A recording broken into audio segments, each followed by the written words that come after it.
recently a company called Magic Mind reached out to me and asked if I would like a trial of their productivity shot.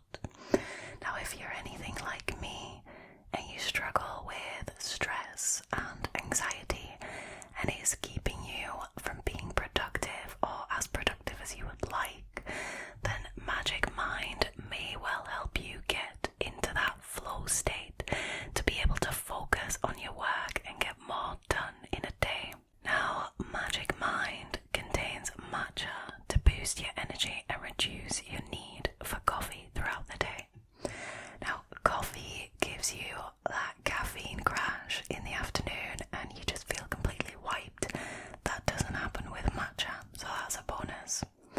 It also contains adaptogens which help you relax and can reduce low-grade anxiety, as well as nootropics to keep you focused on your work, boosting your productivity.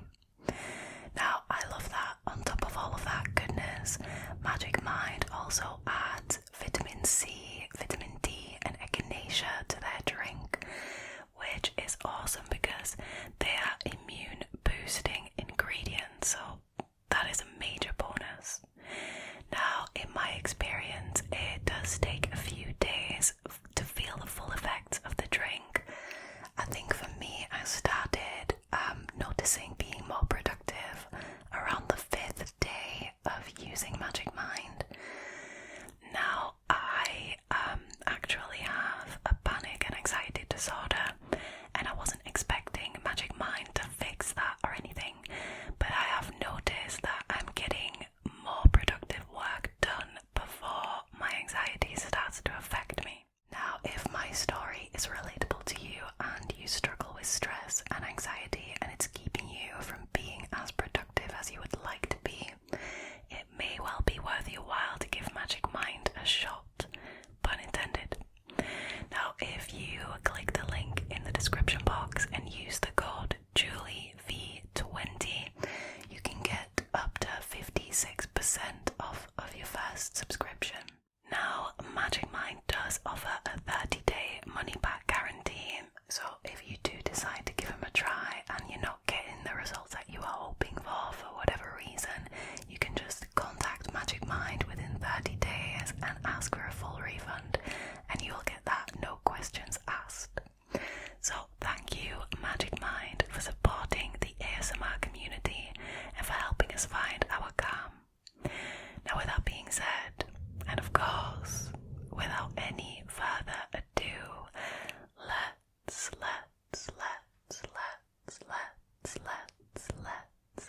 get into tonight's stories, shall we? Alrighty, so the first story that I've got for you tonight was originally posted to Reddit by a user called MariaJane833. Their story is called Sixth Sense Kicked In with Customer. In my early 20s, I landed a receptionist job in a sales office at a manufactured housing community. It was my first office job after working in daycare and the food and drink industry. I was so excited. I greeted potential buyers, I set up appointments and staged the spec homes with our stock furniture and decorations. I worked with one other person in the office who was a salesman. When he was out of the office, I took potential buyers through to our spec homes and gathered their information for follow-up.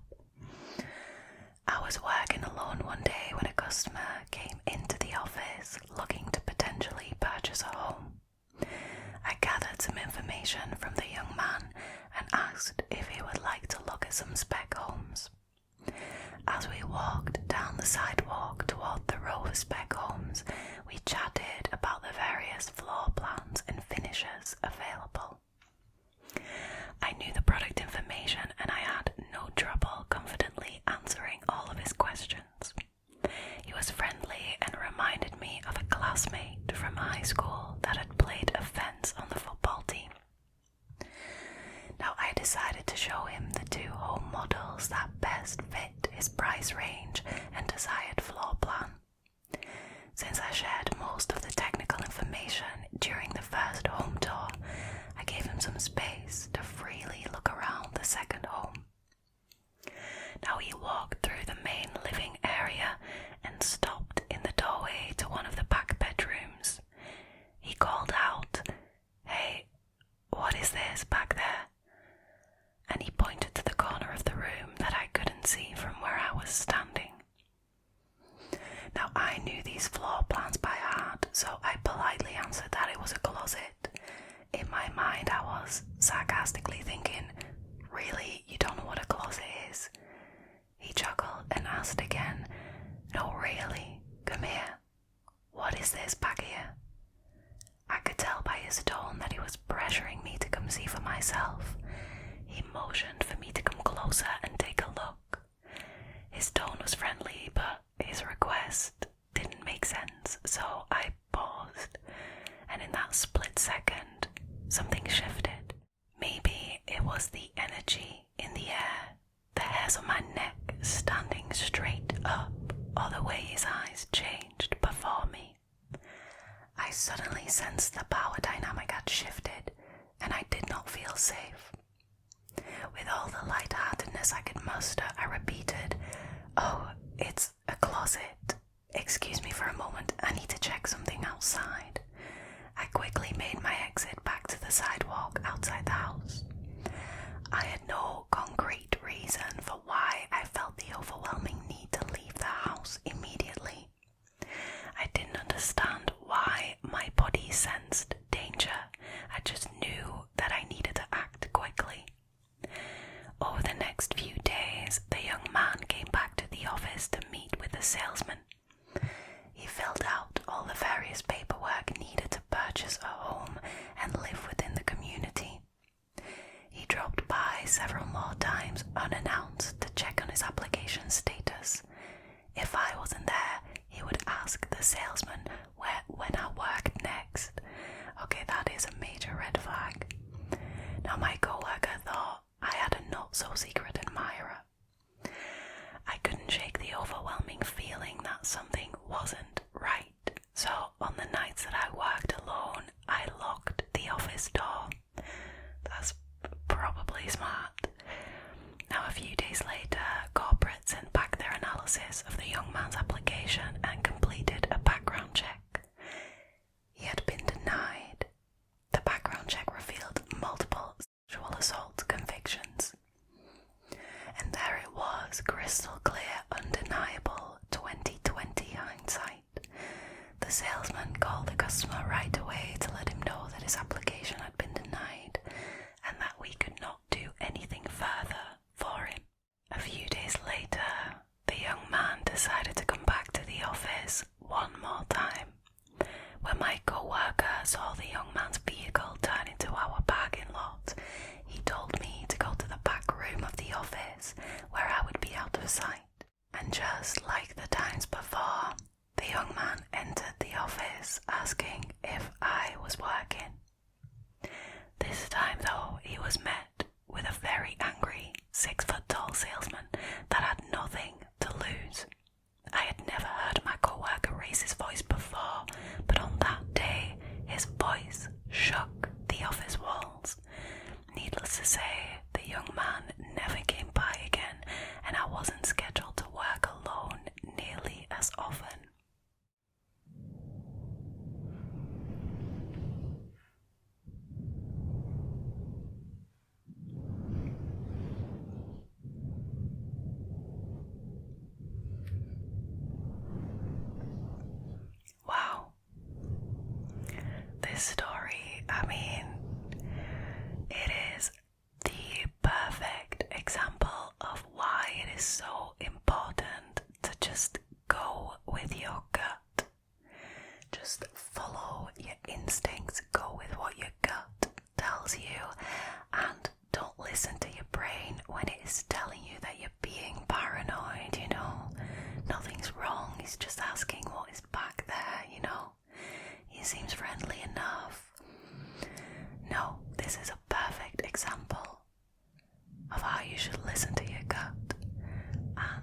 this Redditor's gut may well have saved her that day.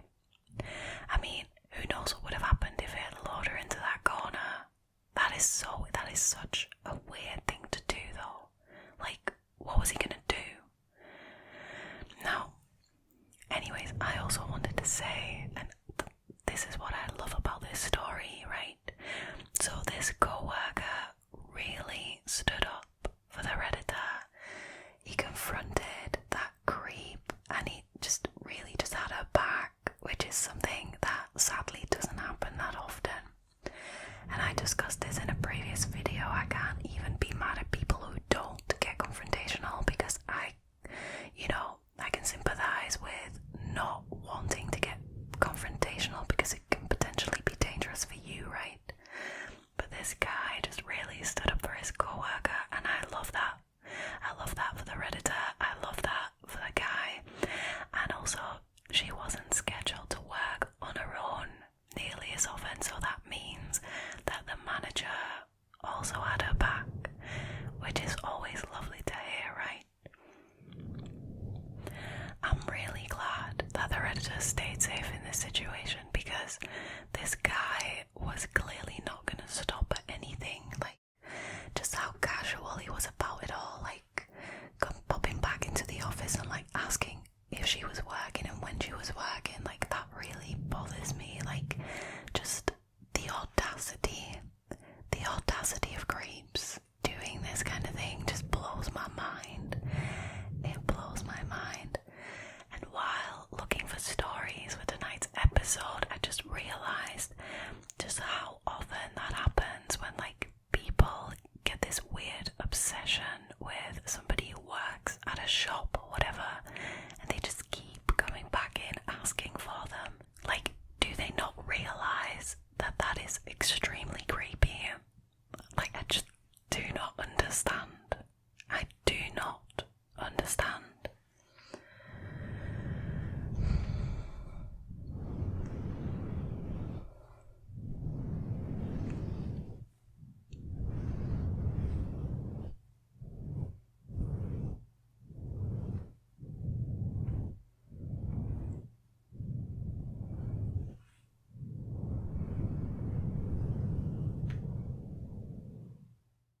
Alrighty. The next one is quite a short story, but it is incredibly terrifying. So this one was originally posted by a Reddit user called AussieLover24, and their story is called Odd Doordash Customer. One night a few months ago, I went door dashing with my boyfriend and my younger sister tagged along as well. Now I just want to interrupt to say that this was posted 2 years ago, so it was COVID prime time basically. This is relevant to the story. So we deliver some food to this really large home that looked basically abandoned and pitch black. We left it at the door, but we all noted that we thought something felt strange. Now, as we are pulling out of the driveway, this older woman, probably like in her 60s, wearing a robe, looks out the window of the door where we left the food and then comes outside through a different side door, and she starts walking down the driveway and motioning for me to come back. So I pull back up thinking maybe we had the wrong house or something. She walks over to my car and she gets really, really close, like she's touching my car and driver's side mirror with her body. And mind you that COVID is really bad in my state, so it was back then, so I definitely didn't feel comfortable with a stranger being this close to me. She has this terrifying look on her face and blank eyes that I can't seem to forget. She says in a slow, kind of creepy voice, "And you're gonna come inside with us?" Now, I was trying to be nice, so I just went, "No ma'am, we left your food on your doorstep for you though." Now she got really, really insistent about all of us coming inside, and she asked again with a smile, our absolute favourite thing on this channel. Now I declined again, and thankfully she took a step back from my car, and I was able to quickly back up without running her feet over, and I got the hell out of there. Now she stood there smiling and staring the whole time I backed out of that driveway, and it was way too long, by the way. I have no clue what that was all about, but I always get really hesitant anytime I have to deliver orders for anyone named Melissa now.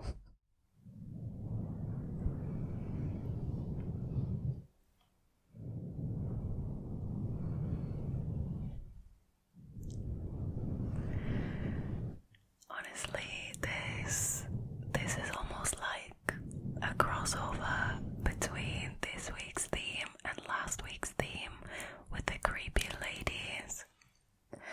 I mean, this story is almost like a fever dream, isn't it? Like, how creepy is that? Like, it was pitch black, really dark outside. This woman comes out wearing a robe, coming really close to the car and asking, "And you coming inside with me?" That is incredibly terrifying, and I would even go as far as to call that nightmare fuel. I don't know why, I'm imagining this old hag, and you just know she's gonna look you up and fatten you up so she can cook you like Hans and Gretel. I mean, no, that has got to be a definite nope for me. To be honest, when the Redditor was saying that the old woman came out and motioned them back, I thought she was going to give him a tip and be nice, not try to lure them inside for whatever reason. It can't have been good. It can't have been good though, Wow. Especially, during COVID, you couldn't really invite random people into your house. You were barely allowed to invite your own family into your house, let alone a stranger, let alone a Doordash driver. This is just wild to me. I'm really glad you took a step back, and I'm really glad the Redditor was able to get away, because I would bet my ass that if they had gone inside, that would not have been pretty. It just would not have been pretty whatsoever.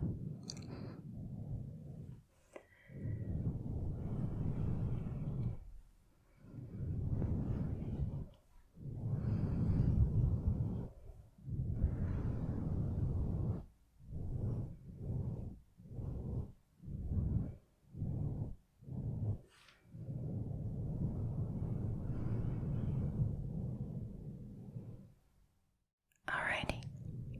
The next story was originally posted by a Redditor called Walkingonmarstonight. Their story is called "A Woman Tried to Get Me to Model Lingerie for Her, 17 at the time. You remind me of my wife."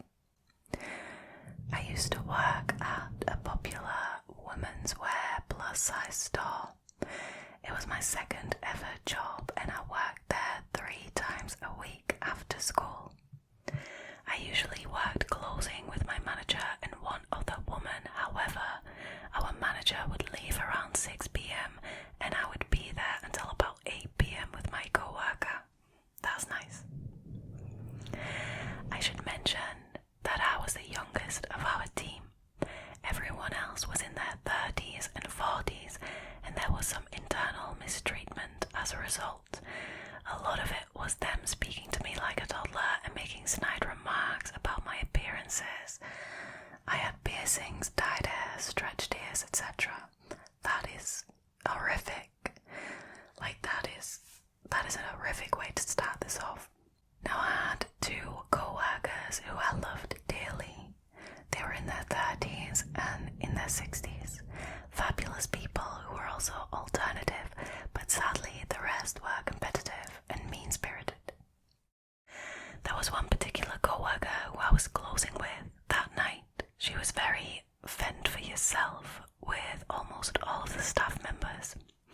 She was very proper, very religious, so she hated me, and she took everything super literally. A real peach. It was about 7:30 p.m. and we were just starting to do our closing tasks. I was putting clothes away, cleaning tables, etc., and my co-worker was behind cash. A woman came in, maybe mid-50s, skinny, lanky, short hair, skin damaged, level tan, colourless eyes. I'm talking pupils and nothing else.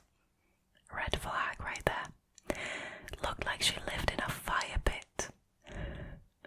She didn't say much at first, but made a beeline for the lingerie, which is where I was cleaning. She looks over at me a couple times and I get the feeling that she's trying to steal, so I subtly let my coworker know by using our code word in a sentence, and she notes the same thing.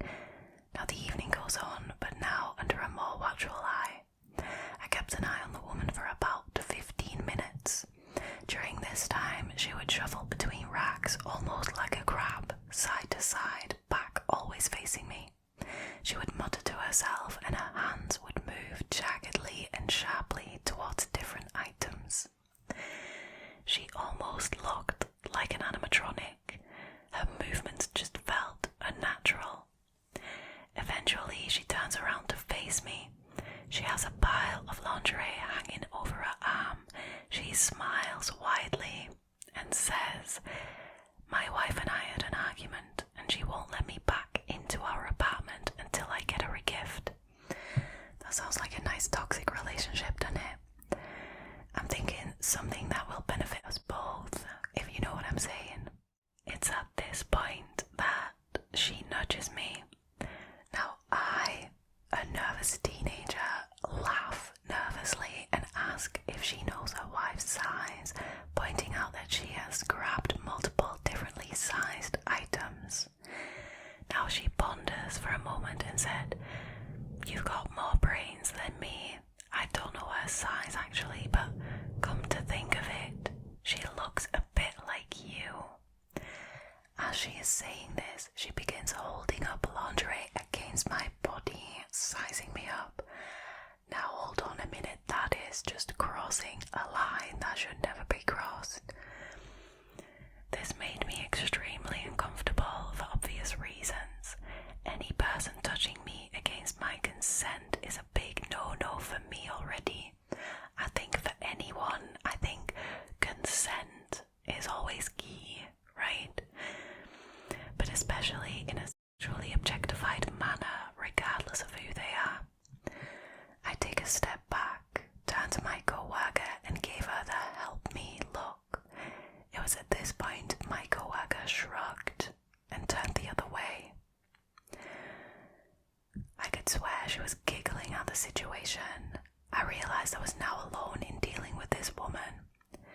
I gently offered the alternative option, a bathrobe, a pretty safe bed and more flexible if it's oversized or undersized. Plus, you can return a housecoat. You cannot, however, return a lace thong. Now the shopper practically jumps at the idea, still giddy and animated, and I start thinking that she merely had a lapse of judgment before, but boy, was I wrong. She takes the robe from my hands and goes, "Oh, this is perfect," but I'm still hesitant about the size. Say, you guys offer try-ons, don't you? Well, we did. We would sometimes model products for customers with limited mobility who wanted to see the garments in action. I shook my head at this and explained that we can do that for business attire, but not casual wear or lingerie. She sighs, shuffles around and goes, "Well, you're about the same size as her. Just let me hug you to be sure."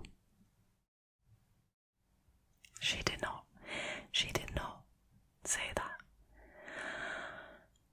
Before I could react, she had her arms around me. I froze. I couldn't feel my arms or legs. I remember my heart racing as she patted my lower back. Something kicked in and I took a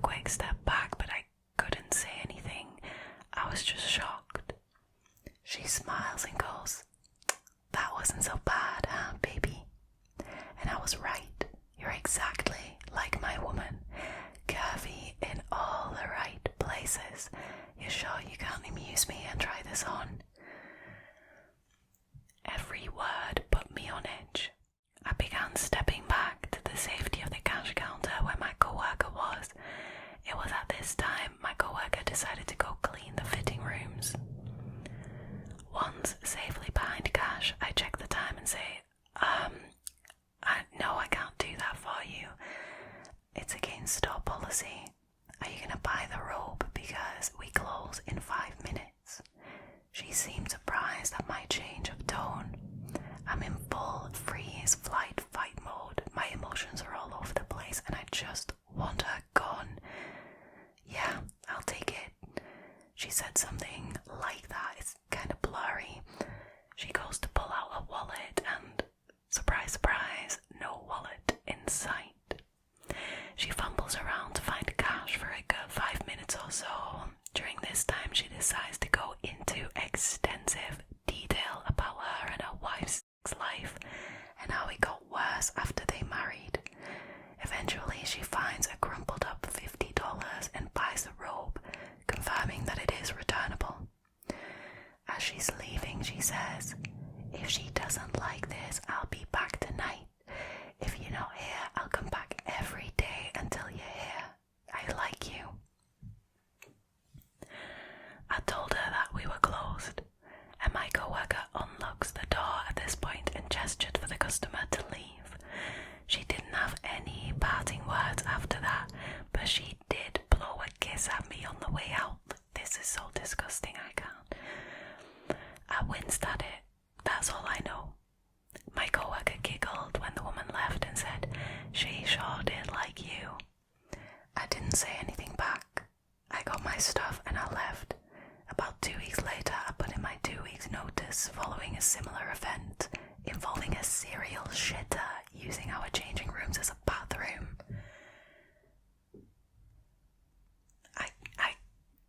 I can't even.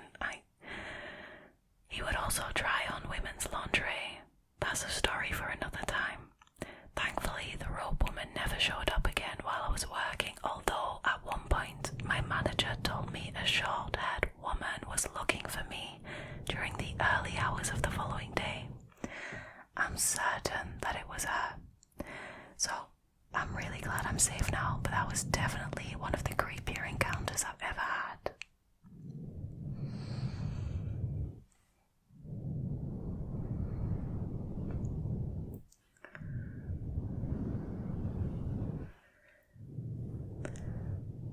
Firstly, I don't even know where to begin with this one because this is disgusting for so many reasons. Like, firstly, that woman, disgusting for forcing a hug on the Redditor. Like, first she's objectifying the Redditor, like trying to get her to put on the lingerie, which in and of itself is completely wrong.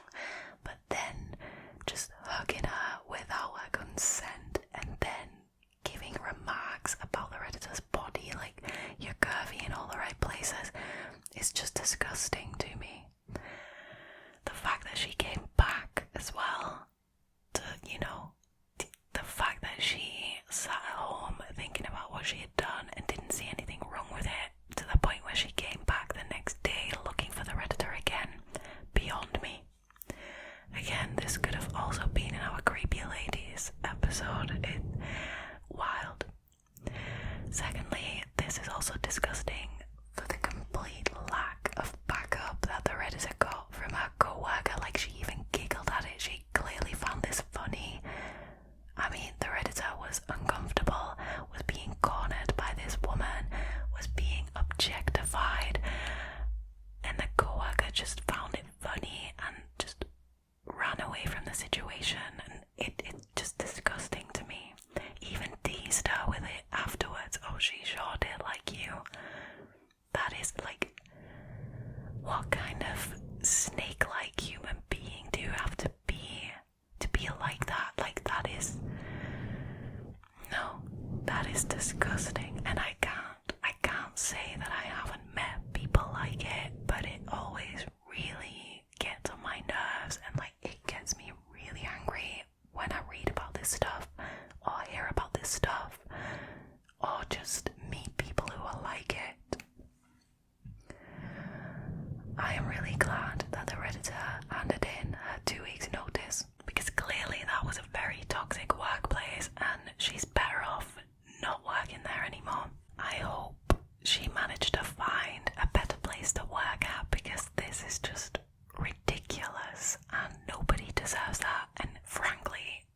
sue them. Also, a serial shitter. What?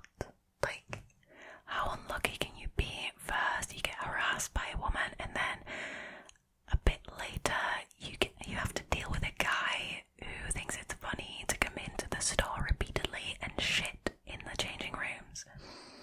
Like, I'm disgusted, sure, but I can't really say I'm surprised because I actually know a girl who used to be the manager of like a fast fashion chain, like a store from the chain, and she used to tell me of this guy who used to come in to use the changing rooms, and when they went to, clean up for the day, or when customers came and reported it, they opened the changing room after the guy had left, and there would be a massive turd in the corner and a t-shirt or another article of clothing that was used to wipe his ass. So there you go. Apparently that is something some people do, something some people consider normal for some reason. A while back, there was a period of time where, I always take the train and you have to go under the tracks through like a tunnel, and there was a period of time where somebody used to shit in that tunnel, and then I kid you not, like there used to be a pair of knickers like next to the turd that they had used to wipe their ass with, and I don't understand. That station was surrounded by fields. Take a shit in the fields if you really have to, but in that tunnel where like dozens and dozens of people, like commuters, go past every day, I will never understand what goes through these people's minds. This is absolutely wild. But yeah, like I said, I'm really glad the Redditor quit, because this could not last, let's be honest.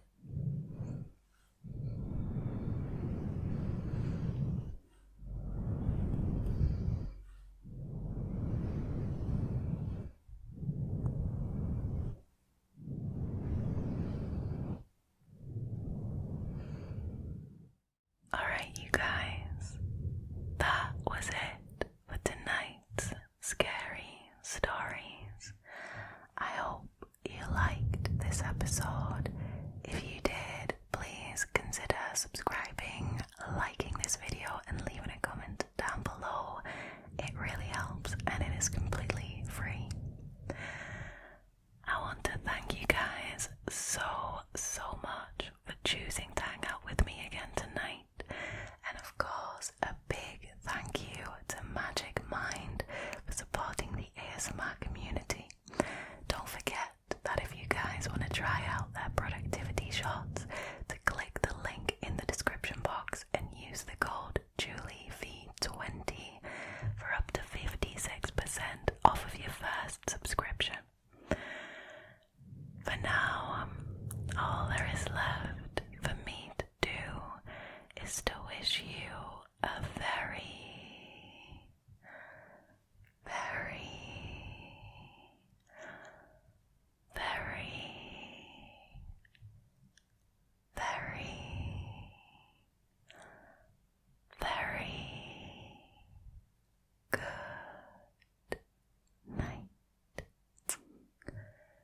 good night. Sleep well, sleep well, sleep well, sleep well. Good night, good night, good night, good night, good night, good night, good night, good night, good night.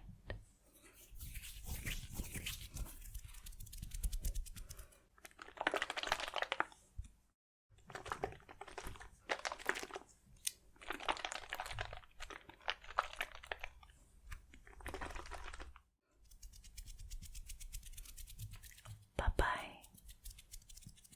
Bye-bye.